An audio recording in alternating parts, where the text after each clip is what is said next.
here. We got Zomba, Justin Byleth, and we got these two on our screen right now. We got Mimik and Arcos getting ready to play some. Yeah, and I mean, these are two players that are very consistent in New Jersey, consistently good as well. Mimik recently having a very good run at Fusion, I believe 9th 2 weeks ago at number 250, and Arcos looking to make himself a nice little name here in New Jersey, going with the Palutena versus Mimik's Pokemon trainer. So this is going to be a very high octane match. But tell me how you think this matchup is going to go down and what both of these players should try and do.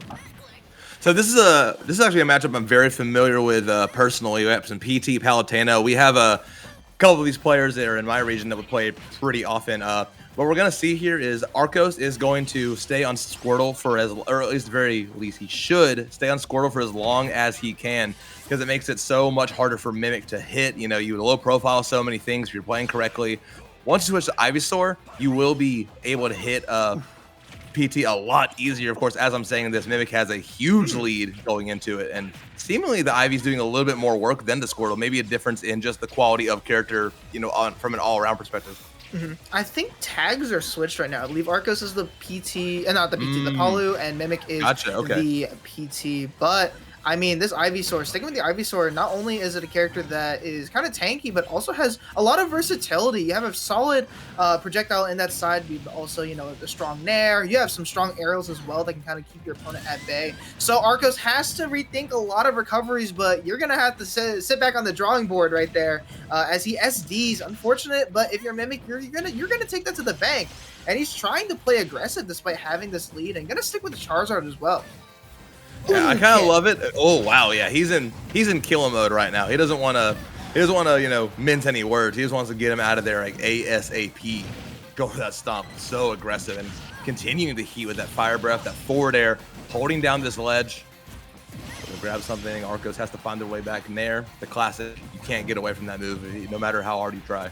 It doesn't help that it's Charizard too, and right now Arcos trying to find a way in with these nairs, even these forward airs and back airs. Not really playing this grounded game as much as we're anticipating. Going for these down tilts sometimes. I mean, strong move to be able to space against your opponent. But right now, off stage, what are you gonna do? Gets the down tilt into the back air. Arcos getting himself on the board with a stock, but Mimik, a lot of damage already onto Arcos. And back onto the Squirtle as well. Yeah, back to the Squirtle here. Maybe we're gonna make that game plan. Something about this Arcos Palu just finding so many openings on the Squirtle here, not even able to, get a lot of benefit out of that smaller size. Just finding so many stray hits and forcing the switch to Ivy kind of early. Yeah, and a good recovery too, going up high and then using the teleport to come back into center stage, but an amazing Vine Whip coming up from Mimik, going back to the PT as well. It seems like he's kind of got this down on lock, but Arcos still not out. He does have center stage control, but Mimik is gonna take that, gonna get that down throw, gonna, force Arcos to kind of retreat a little bit. Even though he has the stage advantage, still needs to find this kill very soon. It's definitely possible. Gets the F tilt, no jump here.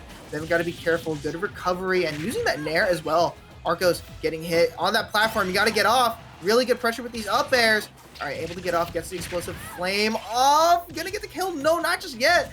They're playing very, very hot right now, but that up smash leaves a lot of people questioning. Yeah, Mimik playing with his food a little bit there. Felt like he just had the stock a couple times, just elected not to pull the trigger toward the very end, but still holding on and already has so much damage on this last Arcos stock. That exploding flame will definitely close it out, but 86% is a big hill to climb for this game one. Yeah, and I mean, Mimik definitely wanted to put on a little bit more percentage, but I mean, you're Charizard. You're getting hit by everything. Double down there. It's a dash attack. Whoa. Mimik, gotta watch out a little bit. Like you said, playing with this food. Will that come back to bite him? Trying to go for that Vine Whip again. Gets it the second time. Gonna come back. You still are in the corner. You're not out of the woods just yet. Arcos applying really good pressure. Gets the B-reverse on the auto reticle as well. The upper not connecting, but the Nair does so. Going for a crazy F-smash. Arcos going for an insane read. It just did not pay off for a Mimik. Getting that sweet spot at the back here to take game one. Yeah, pour one out for Casper the Friendly Ghost to immediately go into that left blast zone, and Arcos soon to follow after Mimik takes game one with that back air. I don't know who that forward smash was for, just looking for that air dodge perhaps, but not even the right zip code for it, unfortunately. Yeah, it was definitely quite the reach. And I mean, in positions here where you're, I wouldn't say panicking, but you definitely want to get this Mhm. kill early and maybe get like an unexpected read. I don't blame Arcos for going for that, but there were definitely some safer options, like maybe a down tilt just to keep Mimic off stage. But let's see if any adjustments have been made for Arcos. I mean, he was doing a really good job of maintaining center Oh yeah. stage. It just seemed like Mimic was doing a better job of getting out of that corner. Yeah, as long as this game's been around and as long as Palutena herself has been around, you know, you think people would be used to her game plan, but she is one of those characters that can just always do it, no matter how big the deficit is. This character, you know, if you're playing it correctly, you can make it nearly impossible to approach her. So it's entirely possible. It's just gonna be, you know, you have to keep that in the back of your mind to kind of play it safe when you're in a deficit like that if you're Arcos. And may throw out one of those crazy reads. That was a really good approaching back air. Going off stage a little early, gonna hold down this ledge, try and catch Mimic here. Down air, good back here to get him off once again. Mimic has to find a way to get stage. Wow. Creatively avoids the ledge, sharking with that up B. I love to see that from Mimic. Yeah, and like you mentioned, Arcos has to play a little bit more patient, and he's doing that. You're seeing him drift back or dash back a little bit more to maybe bait out Mimic going for a dash attack or a laggy option to approach, and then trying to punish with a move like Nair or even a down tilt. So Arcos, you know, using that game plan that you were talking about earlier very, very well, gets the down tilt to take off that first stock as well, and Mimic onto the Squirtle, but in positions like this, do you really want to be on the Squirtle? Because he's not a character that you're going to be able to kill with, especially at 80%.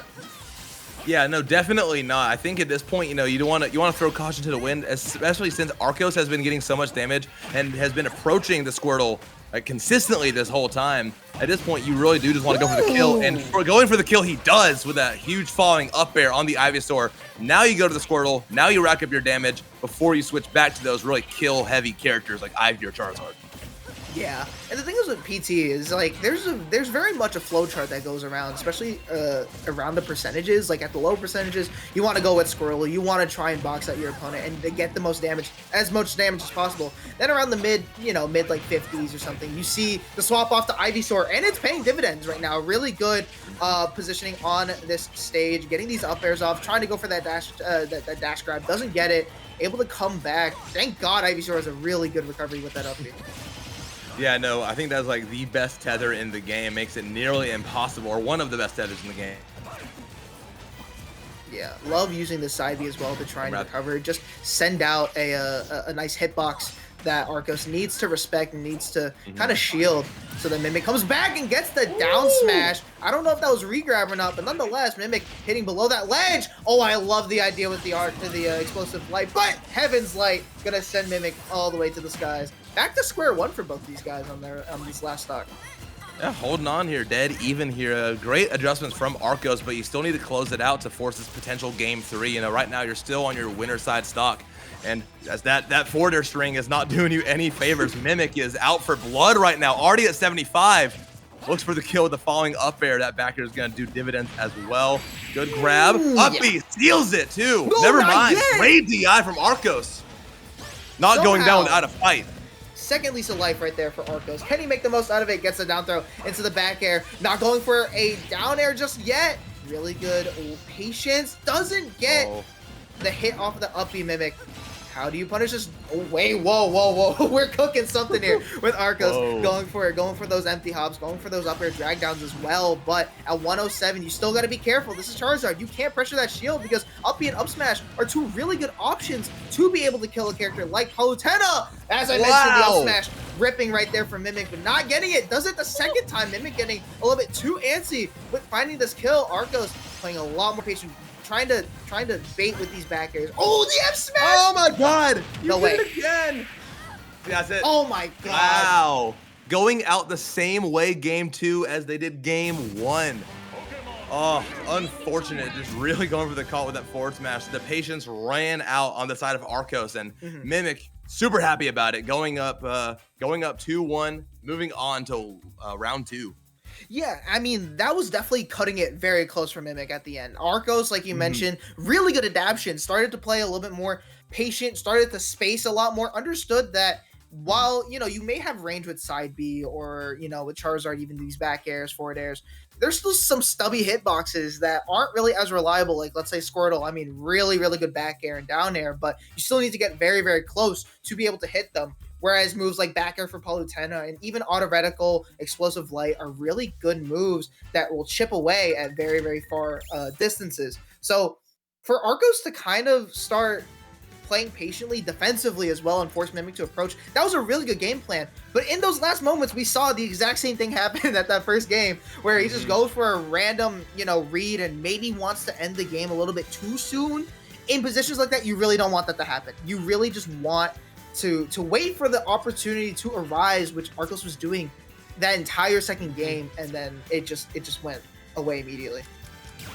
Yeah, and like you were saying, we saw that here in this second game. A lot more fade back coming from Arcos, really staying out of that Pokemon Trainer burst range for all three characters, really abusing like the range that Palutena has, that frame data, you can get in super consistently, and then kind of lost it there at the end. But I mean, we'll see it right here. Is a really great catch from Mimik.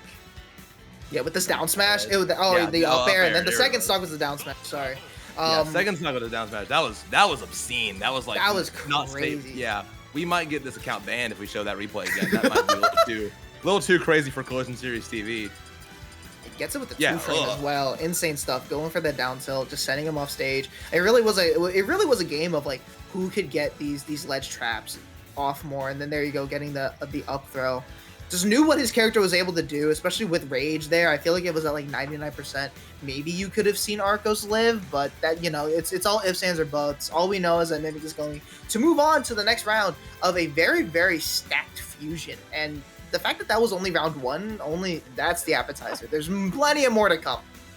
Yeah, crazy that was our first set, and we're getting another hot one immediately after that. We got BD Bean versus Consent is Badass. Yes. Which I'm assuming is a... Yeah, go ahead. I think before that, we're going to get Slasher versus MNI, but Consent is Badass is a very, very good tag. I was just too excited to say it, to be honest with you. Right. No, I don't blame you at all. I think Slasher